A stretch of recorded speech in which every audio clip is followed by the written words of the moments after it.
De volta, então, meus queridos e queridas, aqui com o nosso cafezinho, momento cafezinho RC no CDC, por vícios, incidentes de consumo e o restante do regramento que a gente tem que conhecer sobre esse assunto. Afinal de contas, esse assunto é um assunto do nosso dia a dia, né? Na posição de consumidores que somos, muito mais do que operadores do direito. Mas, como eu digo desde o primeiro dia de aula, o direito do consumidor deveria ser uma disciplina estudada lá no ensino médio, né? Desde sempre acessível a todos esse conhecimento, porque as regras são tão imbricadas no sentido de eu não ter uma legislação exatamente fluida em termos de entendimento para um leigo. Vejam ali os artigos que a gente acabou de analisar, né, pessoal? São redações realmente direcionados para quem é operador do direito, né? Respondem solidariamente. Quando é que um leigo vai saber o que é responsabilidade solidária?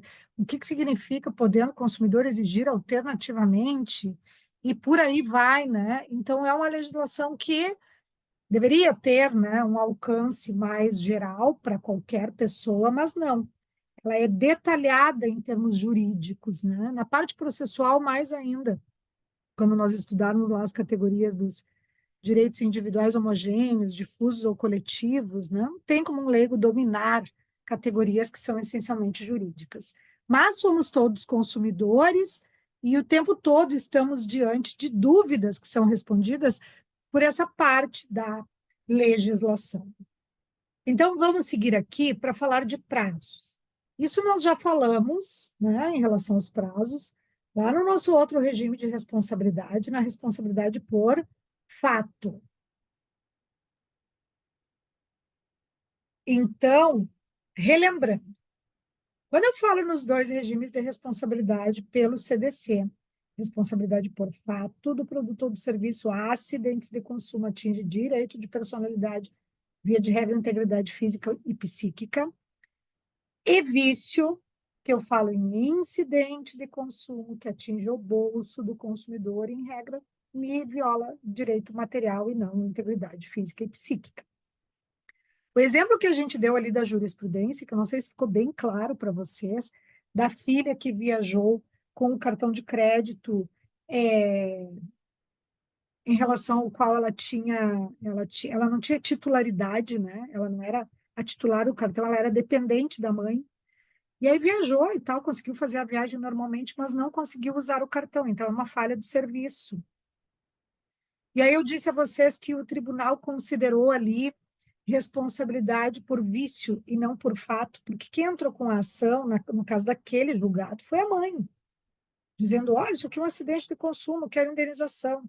Em relação à filha, mesmo que tenha sido uma questão meramente patrimonial, não conseguiu usar o cartão, eu até posso ter uma responsabilidade por fato em relação à filha, que é consumidora direta, melhor dizendo.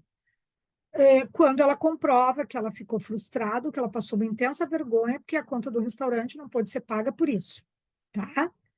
Por isso que a gente diz que a responsabilidade por vício, ela é só relativa ao consumidor direto. O problema é que em relação à mãe, que nem estava lá, que não vivenciou nada disso, que apenas foi uma falha porque não funcionou o cartão, problema da operadora.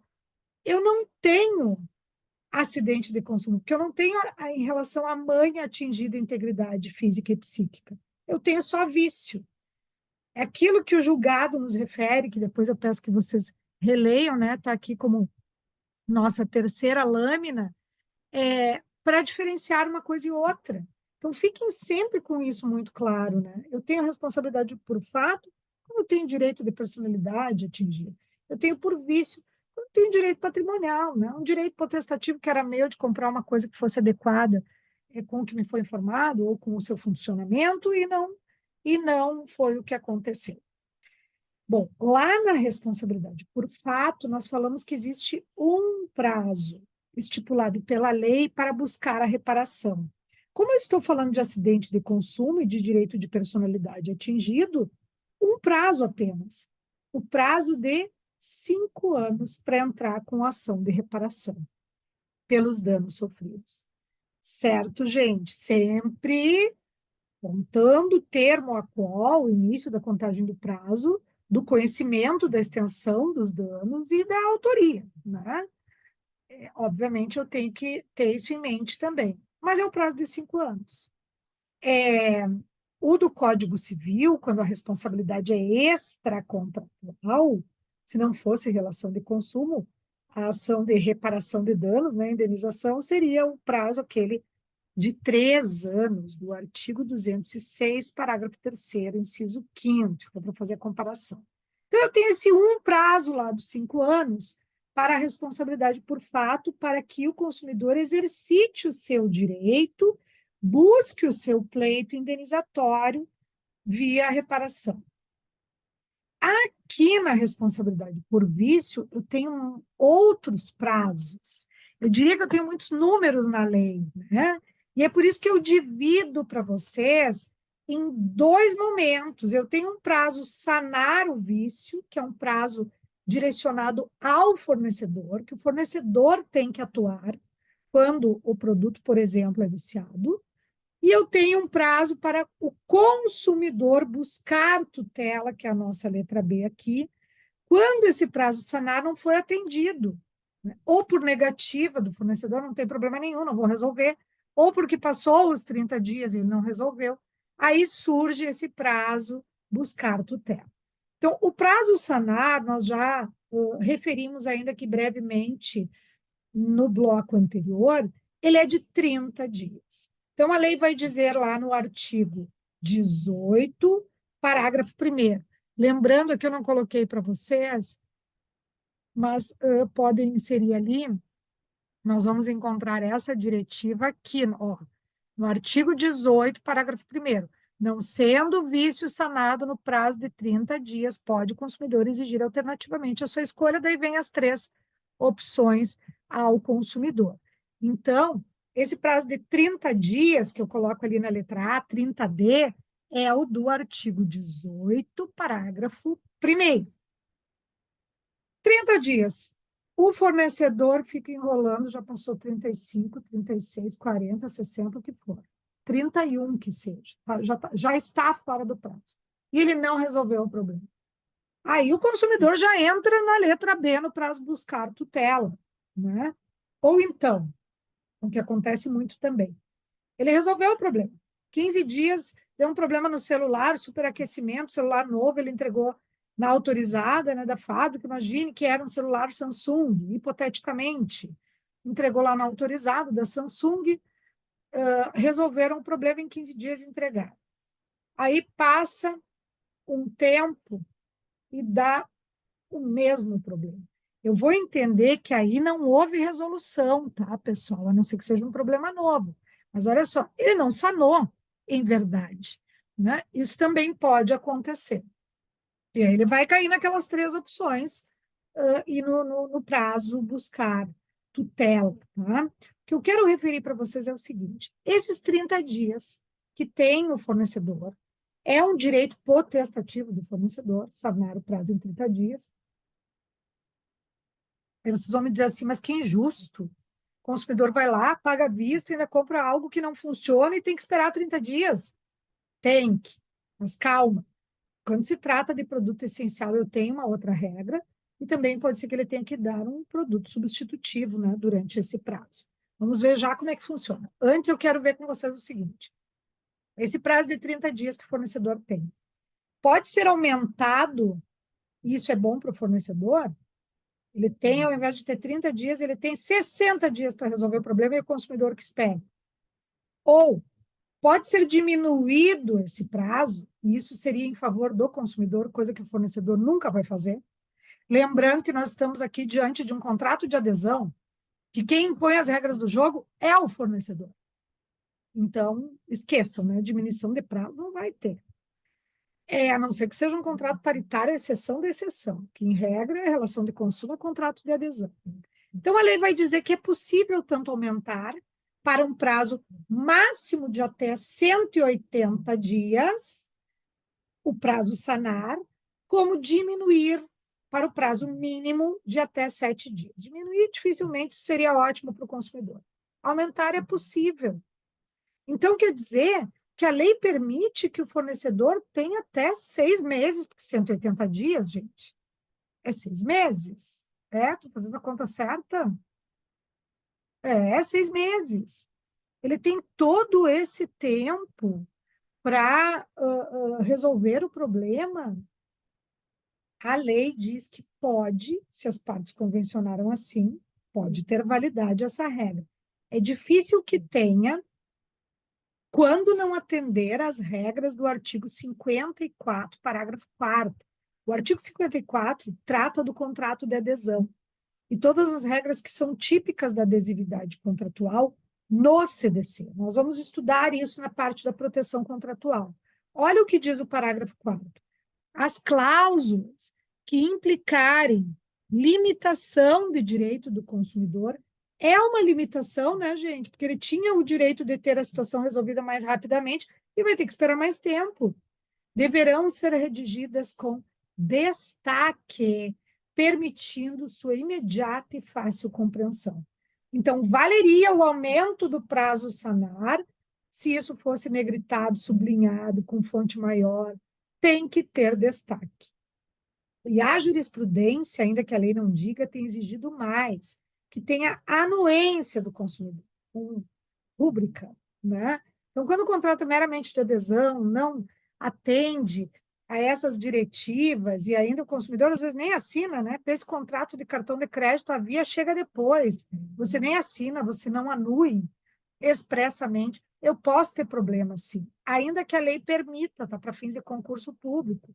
De OAB permite até 180 no máximo, até 7 no mínimo, o aumento ou diminuição deste prazo. Mas tem que atender às regras do contrato de adesão, que via de regra, não, né? 99,9% dos casos vai ser, e deixamos aí essa margem só para uma ou outra situação, que em que pese seja de consumo, venha a trabalhar a ideia de contrato paritário. E aí vem essa exceção aqui que eu quero conversar com vocês. Bom, o fornecedor tem esse prazo, então, é direito potestativo dele, que via de regra vai ser os 30 dias. Em nenhuma situação, o consumidor poderá exigir que o problema seja resolvido imediatamente. Ou, se não for imediatamente, então eu quero meu dinheiro de volta, eu quero desfazer, eu quero as alternativas, aquelas do artigo 18, aquelas 3, a minha escolha, abatimento do valor, produto equivalente ou dinheiro de volta, com devolução e retorno ao status quo ante. Em quais situações ele pode exigir imediatamente, situações nas quais eu não vou dar ao fornecedor direito ao prazo sanar de 30 dias. Está ali no artigo 18, parágrafo 3º, quando diz que o consumidor poderá fazer uso imediato das alternativas do parágrafo 1º, que é a substituição do produto por outro equivalente, abatimento do valor ou rescisão do contrato com a devolução de tudo que foi pago, né, corrigido. Então, ele pode imediatamente fazer uso das alternativas do parágrafo 1º, ou seja, ele não precisa esperar esse prazo sanar não se aplica aqui, sempre que, em razão da extensão do vício, a substituição das partes viciadas puder comprometer a qualidade ou características do produto. Como é que o consumidor vai saber que a substituição daquela peça vai comprometer a qualidade? Imagine que é um veículo. E aí o fornecedor diz, não, nós vamos trocar, vai ficar zerado. E aí ele leva no mecânico da sua confiança e o mecânico diz, não, isso aqui, trocando essa peça, o desempenho não é o mesmo. Então, o que eu vou fazer? Eu vou procurar a loja de posse de um laudo, né, preliminar, né, de um expert da minha confiança, dizendo aqui, ó, não quero, eu quero que vocês me devolvam o valor. E aí a concessionária vai dizer, não, não podemos, a lei nos dá o direito de sanar o problema. E aí eles entram numa divergência. Notificação extrajudicial, gente, comprovando pelos laudos, para instruir a atuação judicial. E aí você pede até em liminar, né? Porque você não tem por que esperar esse prazo dos 30 dias, certo? Mas tem que fazer essa prova, né? A maneira que a gente faz é essa, buscando laudos que comprovem, né, por que a qualidade está comprometida. De preferência, o ideal mesmo são 3 laudos. Sempre a gente trabalha com o número de 3. 3 orçamentos, 3 laudos, né? Se não tiver 3, 2, mas que você tenha aí uma certeza que aquilo depois vai ser confirmado, se precisar, né, de perícia. Então, uma das razões para eu não precisar esperar o prazo de 30 dias é quando a qualidade ficar comprometida pela substituição de algum componente. E a outra seria diminuir-lhe o valor. Tá, vai trocar, vai mexer, mas daí não vale o que eu paguei, né? E aí a gente tem também a possibilidade de exigir imediatamente. Ou ainda, a mais corrente, quando se tratar de produto essencial. Vocês têm alguma dúvida que celular é produto essencial? A gente faz alguma coisa na vida hoje sem celular. A gente nem se comunica com ninguém sem celular. Não existe mais nem orelhão. Estávamos falando no outro bloco. O telefone convencional é um produto, um serviço jurássico, né? Quase ninguém tem. Então, o STJ já falou que celular há muito tempo atrás era produto essencial. Quer dizer o seguinte, se trata de produto essencial, tem que resolver na hora, não tem que esperar os 30 dias, a não ser que ele me diga que ele me dá um produto reserva, né, para aquele prazo, tá? Então, essencialidade, pessoal, faz com que o prazo sanar não se aplique. Resumo da ópera, olha quanto detalhe tem, só nesse item 1. Existe um prazo sanar na responsabilidade por vício, que é um direito potestativo do fornecedor, que é de 30 dias. Esse prazo pode ser aumentado ou reduzido, 180 até 7, conforme atenda às regras lá do 54, parágrafo 4º.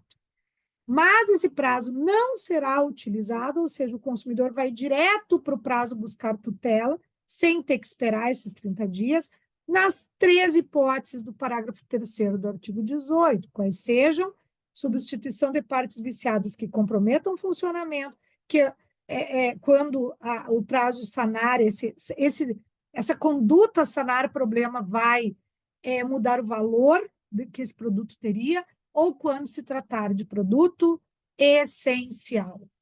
Feito, gente, não esqueçam dos detalhes que eles são super importantes, todos eles, no problema que vem aparecer, né, no caso concreto.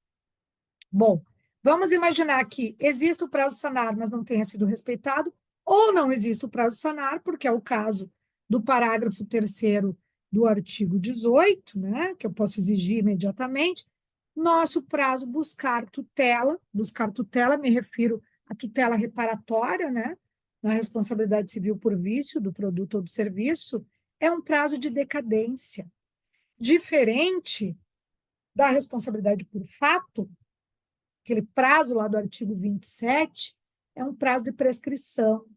E isso nós vimos até aqui no nosso quadrinho comparativo, né, gente? Por quê? Isso aqui é matéria de teoria geral do direito civil, quando vocês estudaram prescrição e decadência. Por quê? Para ser prazo prescricional, tem que ter direito violado. Olha só, o secador que eu usei, que esquentava demais, que tinha problema, queimou meu rosto. É direito violado, integridade física, psíquica atingida. Aqui, quando a lei diz que eu tenho direitos, vou voltar aqui no quadrinho, quando a lei diz que eu tenho direitos, que o produto não funciona, não é exatamente um direito violado, é um direito que eu tenho, porque é uma garantia legal que a lei me dá a comprar produtos que funcionem, né? Adquirir no mercado produtos que tenham qualidade. Então, esse direito é um direito potestativo que eu tenho de comprar produtos bons, adequados ao uso, que a lei me dá, é uma garantia legal da lei, né? Garantia legal da lei ficou bem bom, né? Pouco redundante. Garantia legal porque posta em lei essa garantia. Tá, gente? Então, é por isso que, em um caso, a gente vai dizer que o prazo é de prescrição, lá na responsabilidade por fato, de 5 anos, e no outros prazos são decadenciais na responsabilidade por vício. Eu vou encontrar no artigo 26, então, que esse prazo de buscar a reparação, de entrar com a ação, né, que é o prazo que o consumidor tem, é um prazo de 30 dias a contar da detectação do problema, né? Se foi, por exemplo, vício aparente da entrega, não é da compra, da entrega. Imagine que você comprou pela internet. Hoje em dia é mais comum comprar produtos pela internet do que presencialmente, né? do momento que te entregou, que você teve contato com aquele produto, se é vício aparente. Se é um vício oculto, do momento em que se descobriu o vício. E aí vocês vão me dizer, mas, prof, como é que eu provo que eu descobri o vício só depois? É perícia, né, gente? É perícia. E aí eu tenho que entrar com laudo preliminar de algum expert naquela situação específica. Por exemplo, a TV começou a ficar preta. A partir de quando? Eu arrumo um laudo para dizer que eu estou dentro do prazo. Olha só, o artigo 26, ele fala em 30 dias para bens não duráveis, que seriam sinônimos os bens consumíveis, e 90 dias, que seriam os 3 meses, né, para bens duráveis, que seriam aqueles não consumíveis.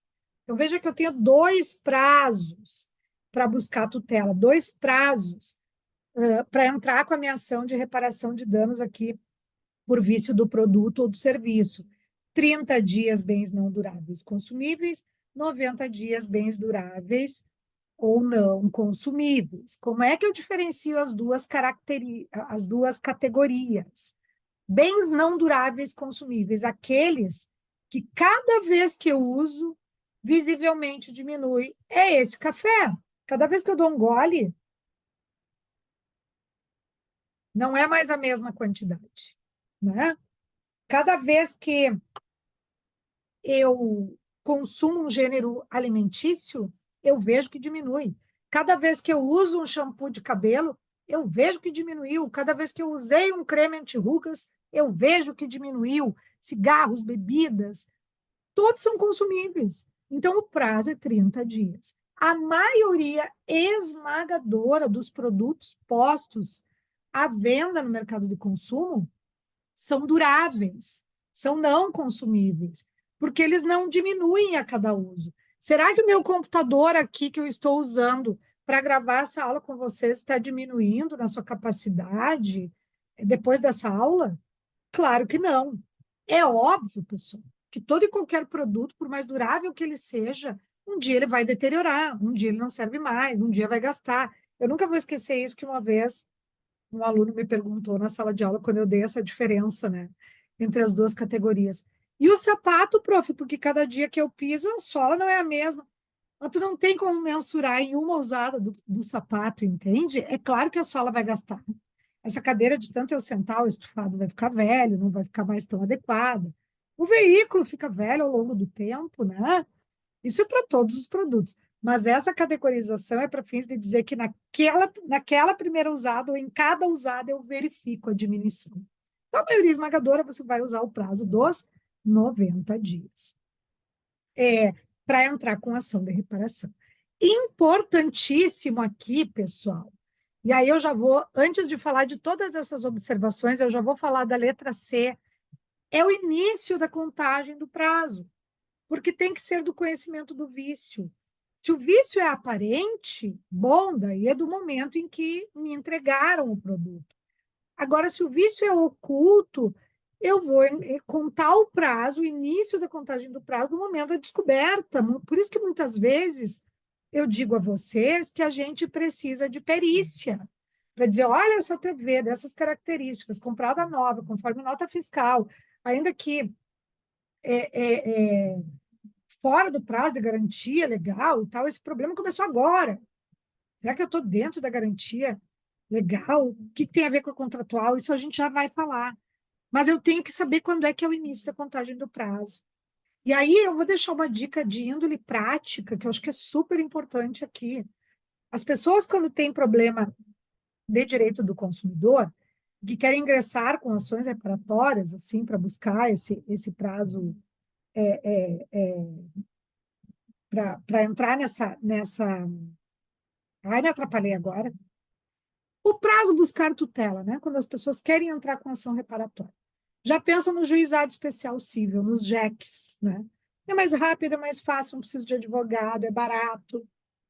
Pense bem, porque, na verdade, o JEC é muito restritivo em muitas questões jurídicas que eu posso precisar para produzir a minha prova e ganhar a ação. Muitas vezes isso é determinante para ganhar ação. Por exemplo, perícia não cabe no JEC. Cabe uma prova técnica de pequena complexidade. Aí você vai deixar na mão do julgador, um juiz leigo ainda, né? Existem bons juízes leigos, mas em tese não é como juiz de direito, né? Para dizer o que, que é uma perícia e o que, que é uma prova técnica que não tem complexidade. Então, você pode não poder produzir essa prova ali, além da limitação recursal, etc., dentre outros inúmeros problemas. Então, eu sempre opto pelo procedimento comum para poder trabalhar de uma forma mais ampla, né, mais livre, tanto os recursos como a instrução probatória, dentre outras questões ali que são muito mais adequadas no procedimento comum, tá, gente? Então, sobre prazo, é isso. Essa aqui não é uma regra absoluta, tá? Eu posso ter que discutir vício de segurança de uma edificação lá no contrato de empreitada que diga respeito a um imóvel. Bom, aí eu tenho regras específicas do contrato de empreitada que eu não vou abrir mão aqui, né? E aí eu tenho inclusive um artigo 600 e poucos lá do contrato de empreitada, já deixa eu dizer para vocês aqui qual é, porque eu me lembrei disso agora, que fala em prazo de 5 anos também. Então, primeiro que eu tenho prazo de 5 anos quando for responsabilidade por fato. Aqui a gente está falando de responsabilidade por vício, os 90 dias. E segundo, que dependendo do tipo de contrato, eu tenho outras situações jurídicas aí incidentes. Deixa eu verificar aqui, pessoal, se não é o artigo 618, lá do Código Civil, que fala sobre a segurança da obra.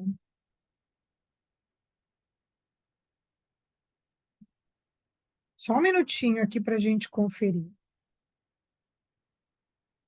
Mas é o 618, tá? O 618 fala que nos contratos de empreitada de edifícios ou outras construções consideráveis, o empreiteiro de materiais e execução, que seria aqui o nosso fornecedor, responderá durante o prazo de 5 anos, né? É uma garantia legal nessas questões das edificações sobre a segurança. Então, não vamos esquecer que podem existir outras situações. Isso aqui é a regra geral do CDC para responsabilidade por vício.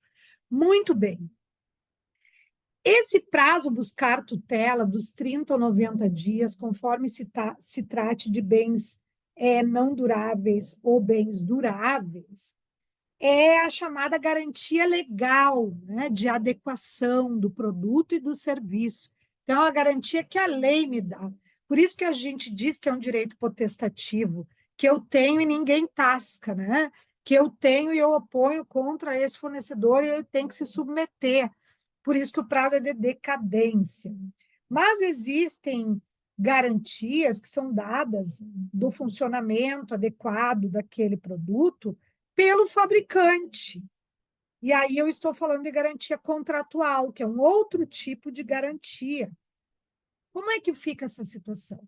Imagine que eu comprei um eletrodoméstico que o fabricante me dá no momento da compra, garantia de 1 ano. Durante 1 ano, qualquer coisa que acontecer com aquele equipamento, será resolvido o problema por conta do fornecedor. Essa é a garantia contratual, pelo período de 1 ano, né? Salvo, claro, situações de culpa exclusiva do consumidor, por exemplo, ligou na voltagem errada. Bom, mas aí questão de prova, né? Esse é o prazo de garantia contratual, esse 1 ano. Vamos imaginar que tenha passado 1 ano e o problema tenha acontecido 1 ano e 1 mês depois, ou seja, 13 meses depois. Está fora da garantia contratual. Ainda assim, eu estou dentro da garantia legal para buscar a minha tutela. Sim, coisa que pouquíssimos consumidores sabem. Essa regra acontece, pessoal, em virtude do artigo 50 do CDC, que diz que a garantia legal se soma à contratual. Então, eu não tenho 1 ano, eu tenho 1 ano, que é a garantia contratual, mais 3 meses.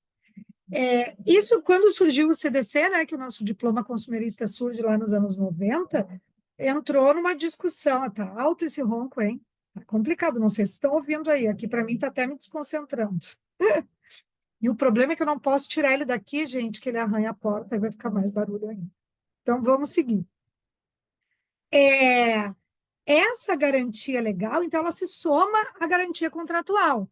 E isso é pacificado e está na lei, inclusive no artigo 50. O que aconteceu no mercado de consumo na conduta dos fornecedores? Começaram a diminuir o prazo da garantia contratual, porque a lei não diz qual é o prazo mínimo que eles têm, eles aqui estipulam. Claro que um fornecedor que colocar um prazo de garantia muito menor em relação a outros, ele nem vende, né? Porque a garantia é um atrativo. Então, olha, esse meu produto, que é um gênero, que é um eletrodoméstico, que antes tinha o prazo de 12 meses, agora os fornecedores estão colocando 9 meses. E daí, como soma com os 3 meses da garantia legal, acaba fechando aquele 1 ano que já era o prazo que eles davam, né? Isso aconteceu muito. Diminuiu um pouco o prazo de garantia contratual para meio que acoplar as duas ali. Certo, gente? Não esqueçam, as garantias se somam. Como é importante essa informação, né? Quantos consumidores acham que já não podem mais reclamar e aí acaba perdendo o prazo que resta, que 3 meses passa muito rápido. Outra questão que está estipulada na lei, lá no artigo 24, no nosso regramento, né, da responsabilidade por vício do produto ou do serviço, é que essa garantia legal do artigo 26, 30 dias para buscar tutela dos bens não duráveis e 90 dias para buscar tutela dos bens duráveis, ela independe de termo expresso. Então, ela sempre vai existir, né, mesmo que não esteja nada inserido no contrato sobre o direito do artigo 26. E mais do que isso, imagine que o contrato diz que o fornecedor se exime dos deveres estipulados no artigo 18 e seguintes do CDC. Então, ele está dizendo que ele não responde pela questão do vício do produto ou do serviço, conforme determina a lei consumerista, que ele só dá a garantia contratual. Vale essa regra? E aí é a nossa observação 3 do artigo 25, que diz que é vedada a estipulação contratual de cláusula que impossibilite, exonere ou atenue a obrigação de indenizar prevista nesta e nas sessões anteriores. Ou seja, cláusula de não indenizar, em contrato paritário, permeado pela igualdade, lá nas relações civis, até pode ter validade. Isso é claro quando a gente estuda lá o Instituto da Evicção, né? Podem as partes excluir, diminuir ou reforçar a garantia da evicção, porque as normas são não cogentes, então esse espaço de autonomia existe em outra concepção, né? Aqui não, aqui são regras de ordem pública cogentes, imperativas, que protegem o mais fraco, aqui não vale cláusula de não indenizar, né? E aí a gente tem a previsão tanto para a responsabilidade por vício, e o artigo 25 está dentro da seção da responsabilidade por vício, como para a responsabilidade por fato, porque fala também nas sessões anteriores. Certo? Isso eu coloquei para vocês, que tem a ver também com essa informação em vermelho. Se fala em sessões anteriores, vale também para a responsabilidade por fato. Lembrando que a responsabilidade por fato pode ser solidária, ainda que o artigo 12 não diga, o artigo 18 da responsabilidade por vício diz que é solidária entre os fornecedores, mas a por fato pode ser solidária se tiver mais de um autor o dano, se não tiver como identificar qual daqueles fornecedores foi o direto responsável, né? E isso também está aqui no parágrafo único, unido ao parágrafo único do artigo 7º, do próprio artigo 25, que agora aqui nós estávamos referindo. Mais uma última observação, a observação 4. O fornecedor diz o seguinte: olha, mas eu desconhecia o vício desse produto, achei que era excelente, sempre compramos desse fornecedor, né, que nos fornece para revender. Não se exime de responsabilidade por isso. Ele que coloca os produtos à venda, mesmo que seja a figura do comerciante, ele atesta a qualidade, né? E ele deve saber sobre todas as qualidades desse produto. Senão ficaria muito fácil o fornecedor se eximir. Então, não pode alegar ignorância sobre aquele problema para se eximir da responsabilidade, é o que diz o artigo 23. Muito bem, pessoal. Mais uma questão. Falamos já do início da contagem do prazo, né? Desses prazos buscar tutela, 30 ou 90 dias. E falamos que muda o início da contagem do prazo, evidentemente, quando se trata de um vício aparente, que eu consigo enxergar, saber, né? Quando ele está ali presente, e um vício oculto que só vai surgir com o tempo. Imaginem que até o imóvel, né? Eu comprei o imóvel, e já está ali aquele mofo, eu sei que tem infiltração, isso é vício aparente, quando me entregou. Agora, eu comprei o imóvel e quem me vendeu lixou, pintou, só vai aparecer o problema depois de um ano, né? É outra coisa, eu tenho essa situação relativa ao vício oculto, lembrando que Código Civil só protege para vício oculto, aparente não. Proteção de aparente vem no CDC. Como esse prazo, antes de falar, né, da questão do critério de vida útil, ele é exíguo, né, gente? Mesmo para bens duráveis, 90 dias é pouco tempo. Imaginem alguém que casou. Casamento, recebeu vários presentes. E eram tantos presentes, e logo depois do casamento eles vão sair para a lua de mel, não vão abrir todos os presentes, evidentemente, a lua de mel é naquela noite mesmo, e vão viajar. E aí deixa na casa da sogra uma peça cheia dos presentes para abrirem na volta. E aí voltam 30 dias, depois fazem uma viagem de 30 dias, mas ainda não se mudaram, não foram buscar os presentes, passam-se 4 meses. E aí vai começar a abrir. O liquidificador está com o copo quebrado. Isso é vício aparente. Tinha que ter olhado no prazo de 90 dias. Não olhou no prazo de 90 dias, pode ter perdido o prazo. Diferentemente de um problema no motor, que só vai se verificar com o uso continuado, né? Que daí seria um vício oculto, tá? Então é sempre bom verificar, porque mesmo o prazo de 90 dias ele é curto.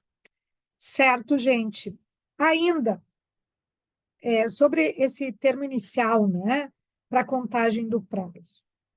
O Código Civil traz termo inicial para contagem do prazo, dizendo que é do conhecimento, né, do vício, e dá um prazo máximo para você poder entrar com ação edilícia, né, que é aquela ação ou redibitória, para dizer não quero mais, me devolve o dinheiro, que acarreta na rescisão do contrato, lá pela teoria dos vícios redibitórios do Código Civil, artigo 441 e seguintes, ou a ação edilícia chamada quanti minores, que é aquela que você quer, na qual você pleiteia o abatimento do valor.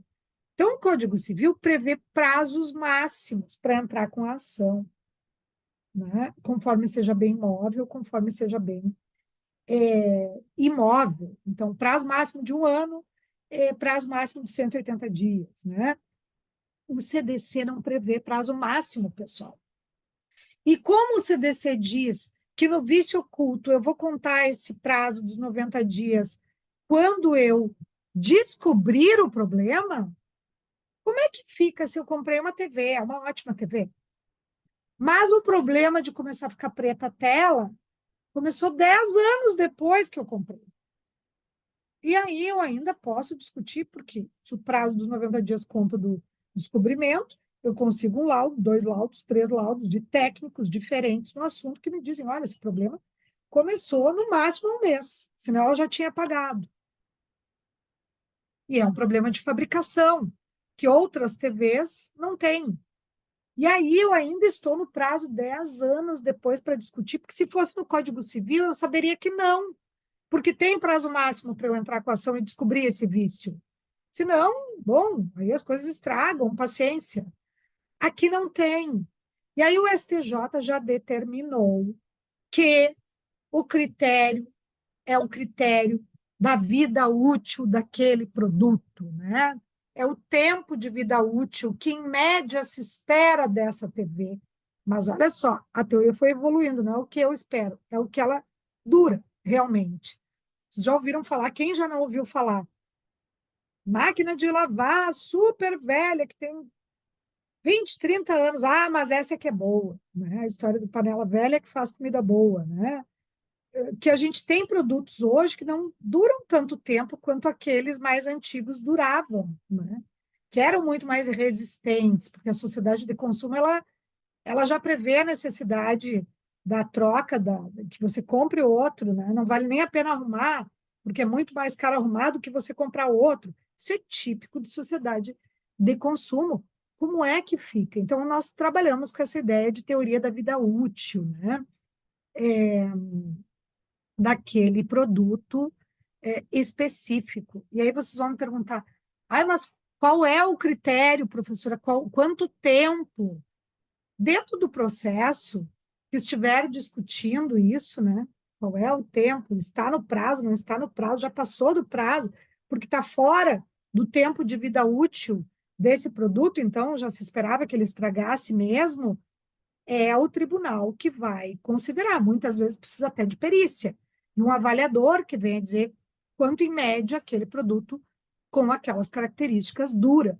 Mas nós temos, eu coloquei para vocês exemplificativamente, direções de alguns órgãos de defesa do consumidor, exemplo do Instituto de Defesa do Consumidor, o IDEC, que apresentam aí relatórios sobre vida útil de produtos, né? Então, aqui, olha que interessante nessa lâmina, pessoal, porque aqui eles estipulam o que seria a expectativa do consumidor sobre a durabilidade daquele produto, que a expectativa, por exemplo, celular e smartphone, seria que ele durasse 5 anos e 3 meses. E o que é a durabilidade real daquele produto hoje, né?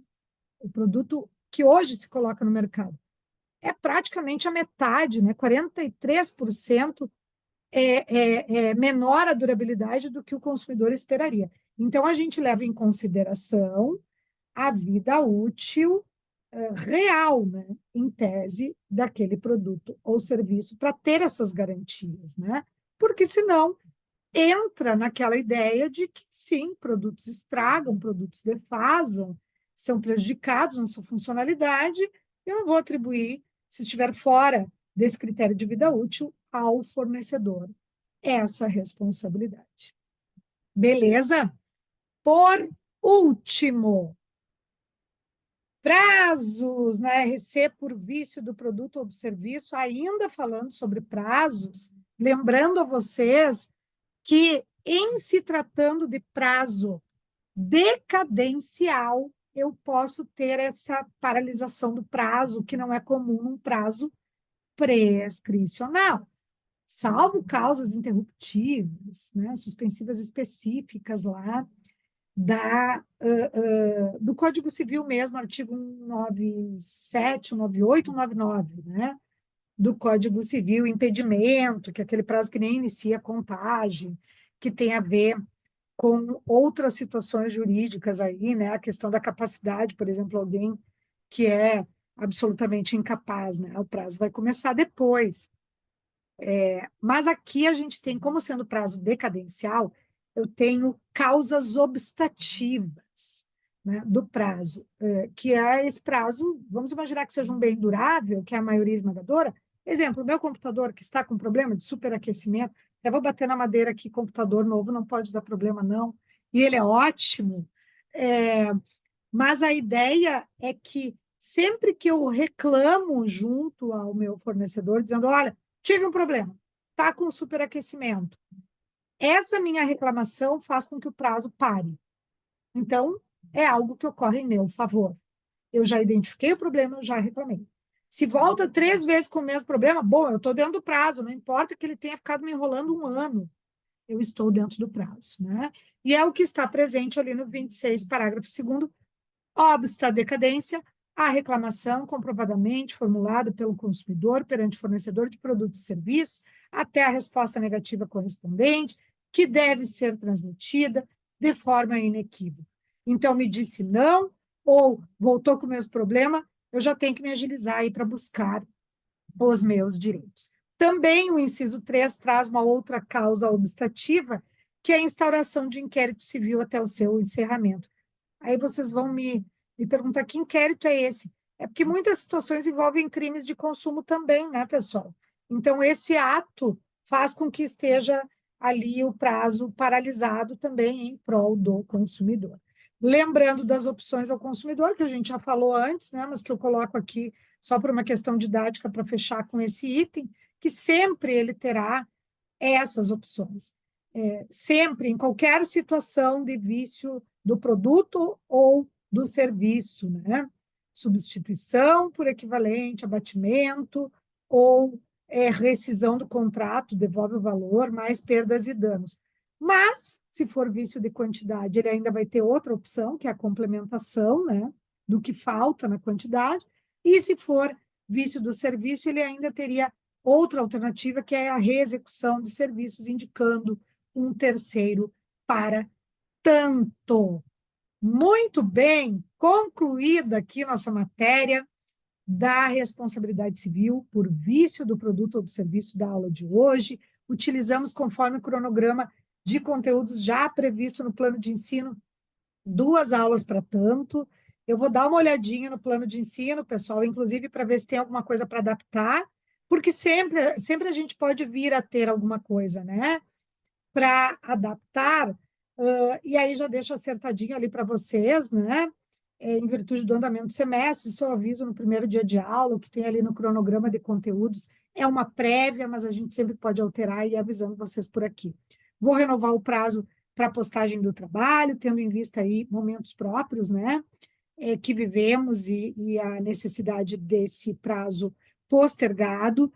Vejo vocês na próxima aula, mas lembrem que tem os exercícios agora.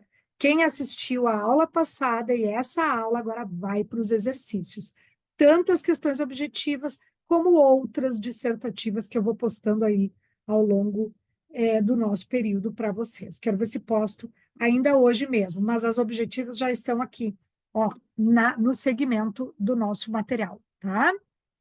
Então, coloquei aqui as questões e lá no final, algumas eu coloquei no meio até julgados para explicar como é que isso está se desenvolvendo na jurisprudência, um gabaritinho lá no final para que a gente tenha esse materialzinho muito bem